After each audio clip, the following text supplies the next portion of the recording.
Hello everyone, welcome to TWS academy. Set number 51 GK practice ক্লাসে সকলকে জানাই সুস্বাগতম। আমরা আজকে শুরু করছি প্রথম প্রশ্ন দিয়ে। আজকের সেশনের প্রথম প্রশ্ন স্ক্রিনে দেওয়া হলো, সকলে এটার উত্তর করো। যারা TWS একাডেমি চ্যানেলে নতুন আছো অবশ্যই সকলে চ্যানেলটিকে সাবস্ক্রাইব করতে ভুলবে না। আর আমাদের টেলিগ্রাম চ্যানেলে যুক্ত না থাকলে অবশ্যই কিন্তু টেলিগ্রাম চ্যানেলে যুক্ত হয়ে যাবে। প্রথম প্রশ্ন, লোধা জলপ্রপাত কোন রাজ্যে অবস্থিত? লোধা জলপ্রপাত ভারতের একটা রাজ্যের অবস্থিত জলপ্রপাতের মধ্যে পড়ে।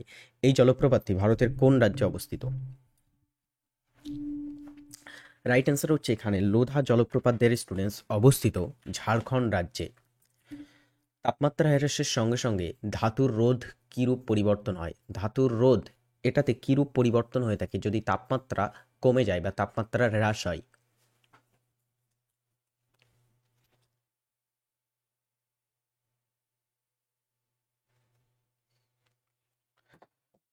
তাপমাত্রা হ্রাসের সাথে সাথে ধাতুর রোধ কমে যায়, অর্থাৎ তাপমাত্রার সঙ্গে ধাতুর রোধ এটা কিন্তু সমানুপাতিক।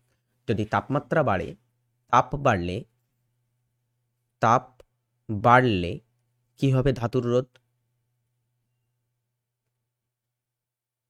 তাপ বাড়লে কিন্তু ধাতুর রোধটা আবার বেড়ে যায়। এটাই কিন্তু ইউজুয়ালি পরীক্ষায় এসে থাকে যে তাপমাত্রা বাড়লে ধাতুর রোধের কিরূপ পরিবর্তন হয়। তাপমাত্রা বাড়লে কিন্তু ধাতুর রোধ বেড়ে থাকে আর তাপমাত্রা হ্রাস পালে সেটা কিন্তু কমে যায়। আচ্ছা, ফার্গুসন কলেজ কে প্রতিষ্ঠা করেছিলেন? ফার্গুসন কলেজ আমাদের ভারতের মহারাষ্ট্রের পুনে শহরে, মহারাষ্ট্রের পুনেতে অবস্থিত একটা কলেজ। তো মহারাষ্ট্রের পুনেতে অবস্থিত ফার্গুসন কলেজ এটা কে প্রতিষ্ঠা করেছিলেন? রাইট অ্যান্সার ইজ বাল গঙ্গাধর তিলক ছিলেন ফার্গুসন কলেজের প্রতিষ্ঠাতা। ওকে, ইনি কবে প্রতিষ্ঠা করেছিলেন এটা?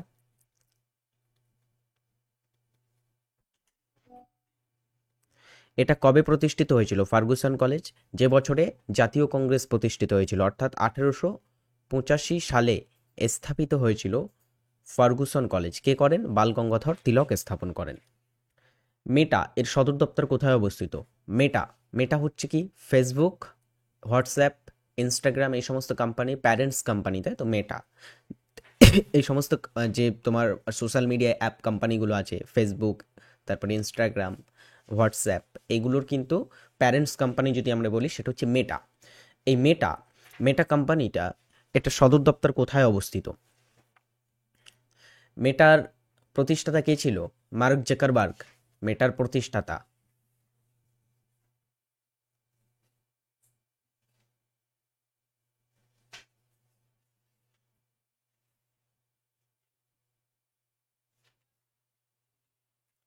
মার্ক জাকারবার্গ কিন্তু প্রতিষ্ঠাতা ছিলেন মেটা কোম্পানির। তো এই মেটার সদর দপ্তর কোথায়? ক্যালিফোর্নিয়াতে, ইউএসএ, মার্কিন যুক্তরাষ্ট্রের ক্যালিফোর্নিয়াতে অবস্থিত আছে মেটার সদর দপ্তর। আরও যদি সঠিকভাবে বলা হয় সেটা হচ্ছে মেনলো পার্কে অবস্থিত আছে মেটার সদর দপ্তর। কোথায় অবস্থিত? ক্যালিফোর্নিয়ার মেনলো পার্কে অবস্থিত আছে মেটার সদর দপ্তর। হুগলি নদীর তীরে 5 নম্বর প্রশ্ন, হুগলি নদী যেটা গঙ্গা নদীর একটা শাখা নদী, গঙ্গার যে শাখা নদীটা মুর্শিদাবাদের ধুলিয়ানের কাছ থেকে বিভক্ত হয়ে আমাদের ভারতের পশ্চিমবঙ্গ রাজ্যের উপর দিয়ে প্রবাহিত হয়েছে, এটা পশ্চিমবঙ্গের প্রধান নদী হিসাবে বিবেচিত হয়। তো এই যে হুগলি নদীটা আছে, সেই হুগলি নদীর তীরে ইংরেজদের কারখানা ছিল। তো হুগলি নদীর তীরে ইংরেজদের কারখানা কবে স্থাপিত হয়েছিল? তো মনে রাখবে, হুগলি নদীর তীরে ইংরেজদের কারখানা স্থাপিত হয়, অ্যান্সার হচ্ছে 1651 সালে, 1651 খ্রিস্টাব্দে। আর যদি বলা হয় ভারতে ইংরেজদের প্রথম কারখানা কোথায় নির্মিত হয়?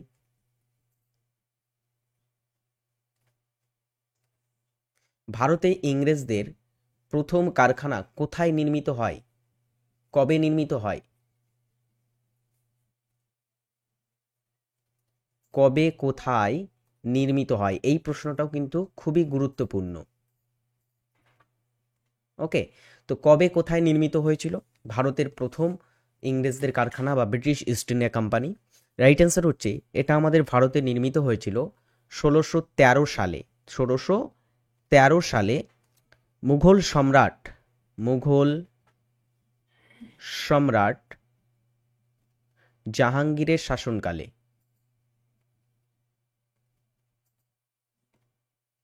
এটা একটু মনে রাখতে হবে, কার সময়ে আমাদের ভারতে ইংরেজদের প্রথম কারখানা নির্মিত হয়? জাহাঙ্গীরের শাসনকালে। ওকে, ভারতে নির্মিত হয়েছিল ব্রিটিশ ইস্ট ইন্ডিয়া কোম্পানির প্রথম কারখানা 1613টায়। এবং এটা কোথায় হয়েছিল? সুরাটে। এটা কোথায় নির্মিত হয়? সুরাটে নির্মিত হয়। তো ভারতে প্রথম কোথায় ব্রিটিশ ইস্ট ইন্ডিয়া কোম্পানির কারখানা নির্মিত হয়েছিল বা ইংরেজদের প্রথম কারখানা নির্মিত হয়েছিল? সেটা হচ্ছে সুরাটে। আর পশ্চিমবঙ্গের হুগলি নদীর তীরে কবে স্থাপিত হয়? 1651তে। আইপিএল এর নিলামের ইতিহাসে সবচেয়ে দামি খেলোয়াড় ঋষভ পান্তকে কোন দল কিনল? আচ্ছা, আইপিএল এর ইতিহাসে যদি আমরা দেখি সব থেকে এখনো পর্যন্ত দামি খেলোয়াড় হচ্ছে ঋষভ পান্ত। আচ্ছা, এই বছরে 2025 সালে আইপিএল এর জন্য 2024 সালে একটা নিলাম হয়েছিল। 2024-এর শেষের দিকে একটা নিলাম হয়েছিল আইপিএল এর, বা অকশন হয়েছিল। সেই নিলাম সেটা কোথায় হয়? মনে রাখতে হবে জেদ্দাতে নিলাম হয়। জেদ্দা শহরটা কোথায় অবস্থিত জানো? সৌদি আরবের জেদ্দাতে নিলাম হয়েছিল। এই নিলামে সব থেকে দামি খেলোয়াড় এবং পুরো আইপিএল এর ইতিহাস, আইপিএল শুরু হয়েছিল 2008 সাল থেকে, 2008 থেকে এই পর্যন্ত আইপিএল এর ইতিহাসে সব থেকে দামি খেলোয়াড় রয়েছেন ঋষভ পান্ত। তাকে কিনেছে লখনৌ সুপার জায়ান্টস বলে একটা ফ্র্যাঞ্চাইজি বা একটা দল কিনেছে। প্রতি বছর কবে বিশ্ব নিউমোনিয়া দিবস পালিত হয়? বিশ্ব নিউমোনিয়া দিবস প্রতি বছর কোন তারিখে পালন করা হয়?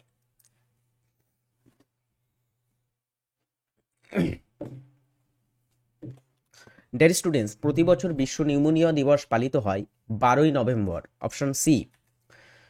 বাংলাদেশে গঙ্গা নদী ভারতের যে নামে, মাফ করবে, এখানে না প্রশ্নটা একটু ভুল হয়ে গেছে, মানে টাইপিং মিস্টেক হয়েছে। এখানে হবে ভারতের গঙ্গা নদী বাংলাদেশে যে নামে পরিচিত। ঠিক আছে, এটা একটু উল্টো হয়ে গেছে, মানে গঙ্গা নদী বাংলাদেশে কি নামে পরিচিত সেটা জানতে চেয়েছে। গঙ্গা নদী উত্তরাখণ্ডের গঙ্গোত্রী হিমবাহ থেকে উৎস লাভ করেছে। উৎসস্থলে গঙ্গার নাম কি বলতো? উৎসস্থলে গঙ্গার নাম হচ্ছে Bhagirathi.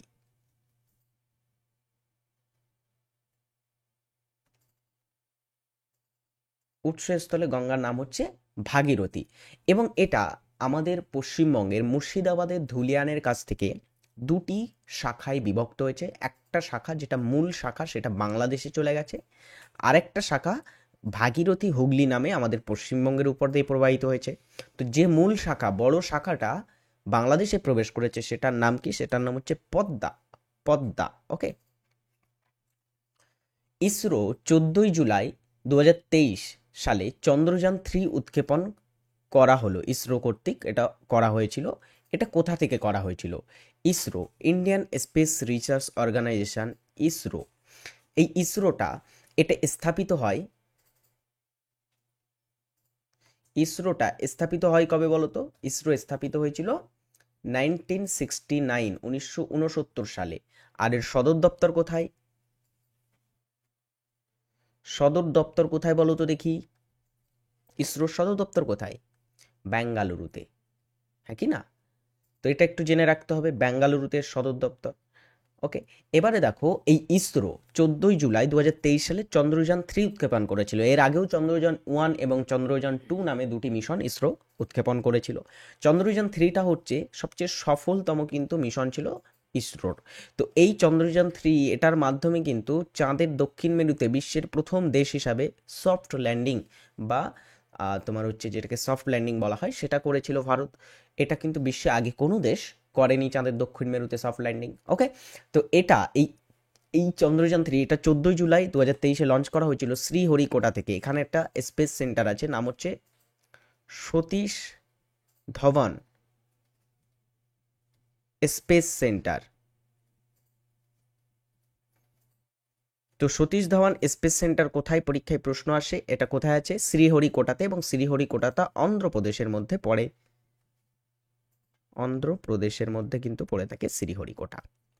Okay dear students, rail এসএসসির এক্সামের জন্য যারা বেসিক থেকে প্রিপারেশন নিতে ইচ্ছুক, আমাদের TWS একাডেমিতে বর্তমানে রেল এসএসসি সহ অন্যান্য বিভিন্ন ব্যাচে প্রিপারেশন দেওয়া হচ্ছে।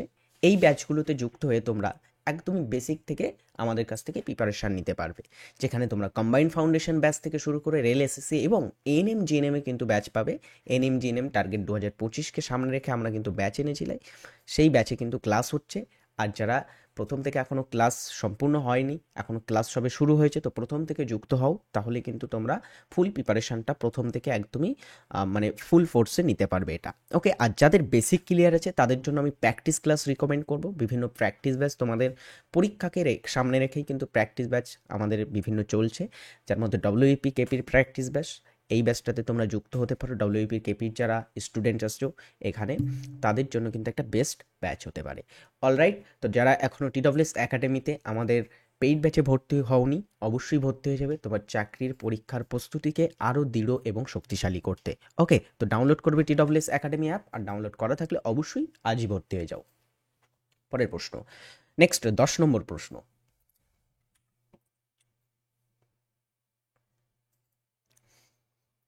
10 নম্বর প্রশ্ন, থমসন বলতে জে থমসনের কথা বলা হচ্ছে। জে থমসনের একটি পরমাণুর নকশা অনুসারে, জে থমসন যে পরমাণুর নকশা এনেছিল তা অনুসারে এখানে একটি পরমাণু একটি ধনাত্মক আধানযুক্ত গোলক নিয়ে গঠিত এবং এতে ইলেকট্রনগুলি নিহিত থাকে। ধনাত্মক এবং ঋণাত্মক এবং ধনাত্মক আধান সর্বদা সমান নয়, সুতরাং সামগ্রিকভাবে পরমাণু সর্বদা বৈদ্যুতিকভাবে নিরপেক্ষ হয় না। এই দুটি তথ্য থমসনের পরমাণু নকশা অনুসারে দেয়া হয়েছে। এর মধ্যে কোনটি সঠিক তত্ত্ব, মানে থমসনের পরমাণু তথ্য অনুসারে এই দুটির মধ্যে কোনটি সঠিক তত্ত্ব? একটি পরমাণু একটি ঋণাত্মক আধানযুক্ত গোলক নিয়ে গঠিত এবং এতে ইলেকট্রনগুলি নিহিত থাকে, এটা কি সত্যি? নাকি ধনাত্মক এবং ঋণাত্মক আধান সর্বদা সমান নয়, সুতরাং সামগ্রিকভাবে পরমাণু সর্বদা বৈদ্যুতিকভাবে নিরপেক্ষ হয় না? এর মধ্যে কোনটি সঠিক নির্বাচন করে বলুন। সঠিক সংকেত কোনটি? 1 এবং 2 উভয়েই সঠিক, শুধুমাত্র 2 সঠিক। অপশান বিতে বলা হচ্ছে 1 এবং 2 কোনোটিই সঠিক নয়, নাকি অপশান ডি অনুসারে শুধুমাত্র অপশান এ, অর্থাৎ যেটাতে বলা হয়েছে একটি পরমাণু একটি ধনাত্মক আধানযুক্ত গোলক নিয়ে গঠিত এবং এতে ইলেকট্রনগুলি নিহিত থাকে, এটা কি সঠিক? একদমই ওটাই সঠিক, অপশান এ, মানে 1 নম্বর যে পয়েন্টটা বলা হয়েছিল ওটা সঠিক। এখানে option D is right answer, অর্থাৎ শুধুমাত্র অপশান যে পয়েন্ট 1টা দেওয়া হয়েছে এটাই কিন্তু সঠিক। আজকের যেটা হোমওয়ার্ক থাকবে তোমাদের, সেটা হচ্ছে ন্যাটোর সদর দপ্তর কোথায়, অবশ্যই সকলে কমেন্ট করে জানাবে, এটা আজকের হোমওয়ার্ক থাকবে। যারা ক্লাসে যুক্ত হয়েছো এবং এখনও ক্লাসটি লাইক করোনি, অবশ্যই লাইক করতে ভুলবে না, সকলে লাইক করো। চলো পরেরটা, শকদের পরাজিত করার পর দ্বিতীয় চন্দ্রগুপ্ত নিচের কোন ধাতব মুদ্রা চালু করেছিলেন? আচ্ছা, দ্বিতীয় চন্দ্রগুপ্ত বা এনাকে আমরা বিক্রমাদিত্য বলি, বিক্রমাদিত্য নামে পরিচিত একজন গ্রেট লিডার ছিলেন গুপ্ত বংশের।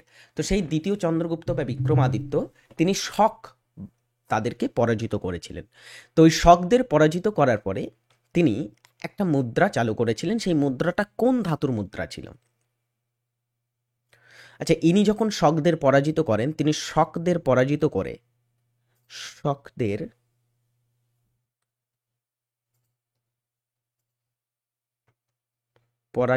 করে শকারি উপাধি নেন, এটা একটু মনে রাখতে হবে, ঠিক আছে? দ্বিতীয় চন্দ্রগুপ্তের আরেকটা উপাধি কি ছিল? শকারি।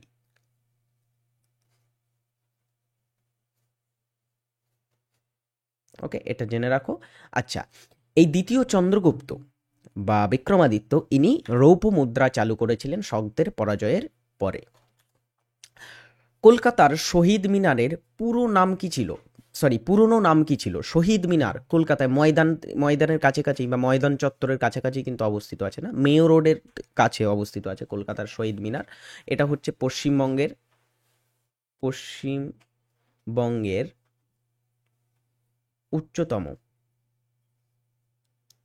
উচ্চতম স্মৃতিসৌধ। ওকে, পশ্চিমবঙ্গের উচ্চতম স্মৃতিসৌধ বা মনুমেন্ট কোনটি? অ্যান্সার হচ্ছে শহীদ মিনার। আর যদি বলা হয় ভারতের উচ্চতম স্মৃতিসৌধের নাম কি, আমরা কি বলবো? কি হবে ভারতের উচ্চতম স্মৃতিসৌধ?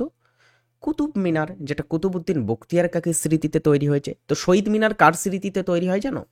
এটা তৈরি হয়েছিল একজন ব্রিটিশ ইস্ট ইন্ডিয়া কোম্পানির কমান্ডার, তার কিন্তু স্মরণে এটা তৈরি হয়েছিল, যার নাম হচ্ছে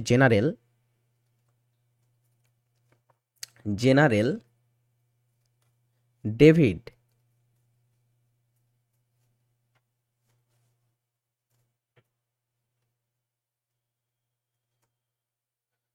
অক্টারলনি। ঠিক আছে, ডেভিড অক্টারলনি একজন ছিলেন ব্রিটিশ ইস্ট ইন্ডিয়া কোম্পানির কমান্ডার, তার স্মৃতিতে নির্মাণ করা হয়েছিল শহীদ মিনার। তো এই শহীদ মিনারের পূর্ব নাম কি ছিল? অক্টারলনি মনুমেন্ট। অক্টারলনি স্মৃতিসৌধ বা অক্টারলনি মনুমেন্ট ছিল। ওকে, রাজ্যসভার গঠন হয় কবে? বেসিক একটা প্রশ্ন। রাজ্যসভা সংসদের উচ্চ কক্ষের নাম হচ্ছে রাজ্যসভা। তো সংসদের উচ্চ কক্ষ এই রাজ্যসভা মোস্ট ইম্পর্টেন্ট। আমাদের ভারতে যে দ্বিকক্ষ বিশিষ্ট সংসদ আছে, রাজ্যসভা লোকসভার ধারণা কোথা থেকে নিয়েছি আমরা? দ্বিকক্ষ বিশিষ্ট সংসদের ধারণা ব্রিটেন থেকে পেয়েছি। তো এই যে রাজ্যসভার গঠন আমাদের ভারতে প্রথম কবে করা হয়? অ্যান্সার হচ্ছে 1952-তে প্রথম রাজ্যসভা গঠন হয়েছিল। ওকে, সংসদের উচ্চকক্ষ রাজ্যসভা সম্পর্কে দুটো তিনটে তথ্য একটু জেনে রাখো। এর মোট সদস্য এখানে থাকতে পারে, মোট সদস্য থাকতে পারে কতজন জানো? এতে মোট সদস্য থাকতে পারে 250 জন। মোস্ট ইম্পর্টেন্ট, কতজন সদস্য রাজ্যসভায় টোটাল থাকতে পারে? এদের কার্যকাল হয়ে থাকে 6 বছর। রাজ্যসভার সদস্যদের কার্যকাল হয় কত বছর? 6 বছর। রাজ্যসভার সভাপতিকে মনে রাখতে হবে, রাজ্যসভার যিনি সভাপতি হন তিনি হচ্ছেন উপরাষ্ট্রপতি, অর্থাৎ যিনি বর্তমান উপরাষ্ট্রপতি আছেন। কে বর্তমান উপরাষ্ট্রপতি? জগদীপ ধনকর, তিনি হচ্ছেন রাজ্যসভার সভাপতি। আচ্ছা, এনাদের ন্যূনতম বয়স কত বছর লাগে রাজ্যসভার সদস্য হতে গেলে? ন্যূনতম বয়সের প্রয়োজন হয় কত বছর? অ্যান্সার হচ্ছে 30 বছর। সদস্য হতে গেলে রাজ্যসভার কিন্তু ন্যূনতম বয়স লাগবে। ওকে, নিচের কোনটি পিএইচ মান 7 আছে? এর মধ্যে কোনটির পিএইচ মান 7? বিশুদ্ধ H2O, H2SO4, Na2CO3 এবং আরেকটা হচ্ছে HCl। এর মধ্যে কোনটির পিএইচ এটা 7 আছে, অর্থাৎ নিউট্রালে আছে। 7 মানে হচ্ছে নিউট্রাল, ঠিক আছে। পিএইচ মানে কি? পিএইচ এর মাধ্যমে আমরা পরিমাপ করতে পারি যে কোনো একটা দ্রবণ সেটা অ্যাসিড নাকি ক্ষার। যদি কম হয়, কম হলে কি হবে? কম হলে হবে অ্যাসিড। আর বেশি হলে কি হবে? যদি পিএইচ বেশি হয়, 7-এর বেশি, তাহলে হবে ক্ষার। তো এখানে যদি আমরা দেখি অ্যান্সার হবে এখানে বিশুদ্ধ জল, যেটা বিশুদ্ধ H2O মানে তো জল। তো বিশুদ্ধ জলে পিএইচ মান কত হবে? 7 হবে, নিউট্রাল হবে। 2011 সালের আদমশুমারি অনুসারে ভারতের জনসংখ্যার ঘনত্ব কত? 2011 সালের জনগণনা অনুসারে ভারতের জনঘনত্ব কত গড়ে? ভারতের গড় জনঘনত্ব ছিল 2011 সালের আদমশুমারি অনুসারে 382 জন প্রতি বর্গ কিমিতে। এর মধ্যে সর্বোচ্চ কোথায়? সর্বোচ্চ যদি আমরা দেখি রাজ্যের মধ্যে সর্বোচ্চ কোথায় ছিল, আর ইউটি অর্থাৎ কেন্দ্রশাসিত অঞ্চলের মধ্যে সর্বোচ্চ কোথায় ছিল, এই দুটো একটু দেখো। রাজ্যের মধ্যে সর্বোচ্চ হচ্ছে বিহারের জনঘনত্ব সব থেকে বেশি। আর ইউটি বা ইউনিয়ন টেরিটরির মধ্যে জনঘনত্ব সব থেকে বেশি হচ্ছে কোথায়? দিল্লিতে। ওকে, জেনে রাখো, মোস্ট ইম্পর্টেন্ট এটা। এরপরে, আকবর কর্তৃক নির্মিত ফতেপুর সিক্রি শহরটি বর্তমানে কোন কেন্দ্রশাসিত অঞ্চল বা রাজ্যের অবস্থিত? ফতেপুর সিক্রি এই শহরটা একটা সময় পর্যন্ত মুঘল সাম্রাজ্যের রাজধানী ছিল। এখান থেকে আকবর, যিনি মুঘল সাম্রাজ্যের গ্রেট একজন লিডার ছিলেন, আকবর দ্য গ্রেটার বলা হয় তাকে, না, সেই আকবর তিনি এই ফতেপুর সিক্রি শহরটি নির্মাণ করেছিল। এবং ফতেপুর সিক্রি এটা বিশ্ব ঐতিহ্যবাহী একটা স্থান, বিশ্ব ঐতিহ্যবাহী স্থান হিসাবে পরিচিত ফতেপুর সিক্রি, যেটা আকবর নির্মাণ করেছিলেন। তো এটা কবে বিশ্ব ঐতিহ্যবাহী স্থান ঘোষণা হয় এটা আমি পরে বলছি তোমাদের, তার আগে উত্তরটা দেখে নিই। এটা উত্তরপ্রদেশে অবস্থিত আছে, উত্তরপ্রদেশে অবস্থিত আছে ফতেপুর সিক্রি। এটা বিশ্ব ঐতিহ্যবাহী স্থান ঘোষিত হয় ডিয়ার স্টুডেন্টস কবে জানো? 1986 সালে এটাকে বিশ্ব ঐতিহ্যবাহী স্থানের তালিকাভুক্ত করা হয়। চণ্ডীগড়ের রক গার্ডেনের ভাস্করকে, চণ্ডীগড়ের রক গার্ডেন কে তৈরি করেছিলেন? এটা নির্মাতাকে, ভাস্কর মানে হচ্ছে নির্মাতা, ঠিক আছে, নির্মাতা। তো এটা নির্মাতাকে চণ্ডীগড়ের রক গার্ডেনের?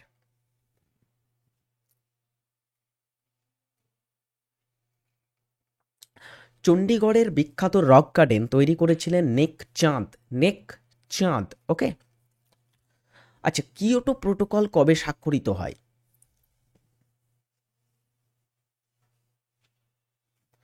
কিয়োটো প্রোটোকল কবে স্বাক্ষরিত হয়েছিল?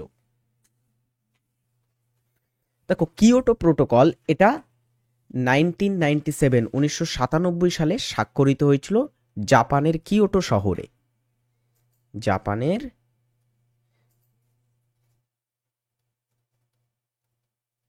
কিয়োটো শহরে স্বাক্ষর হয়, ঠিক আছে। আচ্ছা, এটা কেন স্বাক্ষর হয় জানো?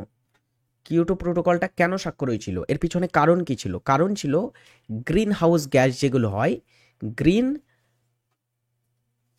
হাউস গ্যাস, এই গ্রিন হাউস গ্যাস নির্গমনকে নিয়ন্ত্রণ করা।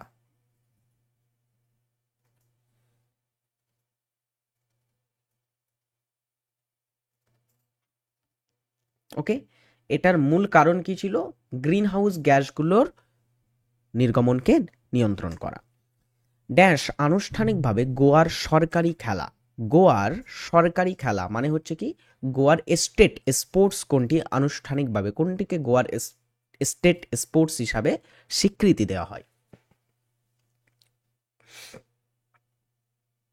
আনুষ্ঠানিকভাবে গোয়ার সরকারি খেলা এবং গোয়ার জনপ্রিয় খেলা হচ্ছে ফুটবল খেলা।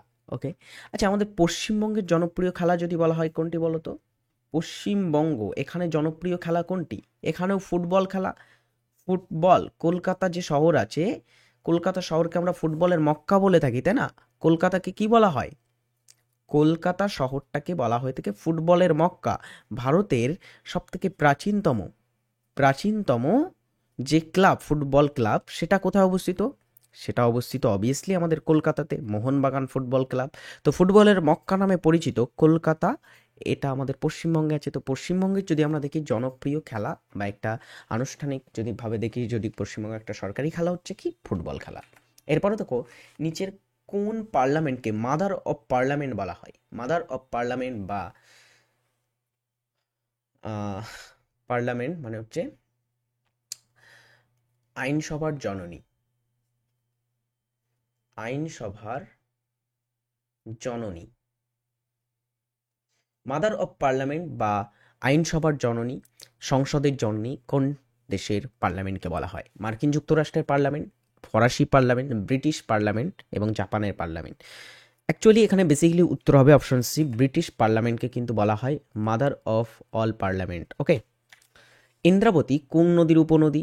ইন্দ্রাবতী নদীটা এটা কোন নদীর উপনদী? ইন্দ্রাবতী নদী এর নাম তোমরা নিশ্চয়ই শুনেছো। এর উপরে চিত্রকূট জলপ্রপাত আছে।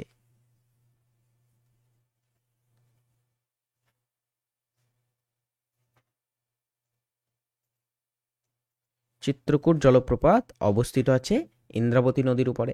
এটা অ্যাকচুয়ালি গোদাবরী নদীর কিন্তু একটা উপনদী। গোদাবরীর উপনদীর মধ্যে আরও যদি আমরা উল্লেখযোগ্য উপনদী দেখি, মঞ্জিরা একটা উপনদী হতে পারে, মঞ্জিরা, ওয়ার্ধা, ওয়ার্ধা ইত্যাদি হচ্ছে কিন্তু গোদাবরীর প্রধান প্রধান উপনদীর মধ্যে। এর পরের প্রশ্ন, প্রথম ভারতীয় যিনি দুবার ইংলিশ চ্যানেল অতিক্রম করেছিলেন। প্রথম ভারতীয় হিসেবে কে দুইবার ইংলিশ চ্যানেলকে অতিক্রম করেছিলেন বা পার করেছিলেন?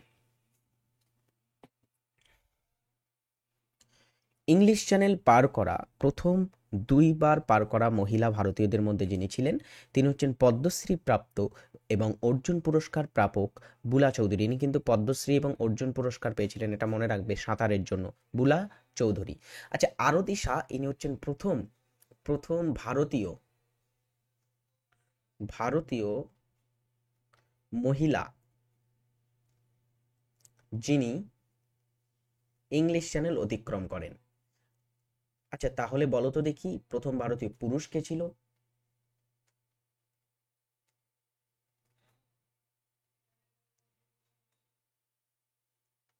ইংলিশ চ্যানেল পার করেন প্রথম ভারতীয় মহিলা হিসেবে কে? আরতি সাহা। আর প্রথম পুরুষ যিনি ছিলেন, প্রথম পুরুষ, তিনি কে? তিনি হচ্ছেন মিহির সেন। হ্যাঁ কি না? মিহির সেন, এনার নামটাও কিন্তু খুবই গুরুত্বপূর্ণ। এরপরে দেখি যদি পরীক্ষায় প্রশ্ন দেয় যে প্রথম ভারতীয় হিসাবে কে ইংলিশ চ্যানেল অতিক্রম করেন, মিহির সেন। আর প্রথম ভারতীয় মহিলা হিসাবে কে? অ্যান্সার হচ্ছে আরতি শাহ। আর দুবার বললে বুলা চৌধুরী। পাকস্থলীর দেয়ালে উপস্থিত গ্যাস্ট্রিক গ্রন্থির কাজ কি? পাকস্থলীর যে দেয়াল থাকে সেখানে উপস্থিত থাকে গ্যাস্ট্রিক গ্রন্থি। গ্যাস্ট্রিক গ্রন্থি বিভিন্ন ধরনের এনজাইম এবং বিভিন্ন পদার্থ ক্ষরণ করে থাকে। এই গ্যাস্ট্রিক গ্রন্থির কাজ কি? পেপসিন নামক উৎসেচক উৎপাদন, প্রোটিন হজম করা, ক্ষতিকারক জীবকে মেরে ফেলা বা মেরে ফেলে এবং উপরের সব। পাকস্থলীর গ্যাস্ট্রিক গ্রন্থির কাজ হচ্ছে উপরের সবগুলোই, পেপসিন উৎসেচক ক্ষরণ, প্রোটিন হজম করা, ক্ষতিকারক জীবকে মেরে ফেলা বা জীবাণুকে মেরে ফেলা। নিম্নের কোথায় সম্প্রতি 10তম আন্তর্জাতিক বন উৎসব 10তম আন্তর্জাতিক বন উৎসব অনুষ্ঠিত বা উৎসব শুরু হয়? 10তম আন্তর্জাতিক বন উৎসব শুরু হয়েছে মধ্যপ্রদেশের ভোপালে। নিচের কোন যুগে উট পাখি ভারতে পাওয়া যায়? কোন যুগে ভারতে উট পাখি পাওয়া যেত অ্যাকচুয়ালি? পলিওলিথিক যুগে, নিওলিথিক যুগে, মেসোলিথিক যুগে নাকি মেগালিথিক পিরিয়ডে? কোন যুগে উট পাখি ভারতে পাওয়া যেত? দারুণ একটা প্রশ্ন, উত্তর করো সকলে।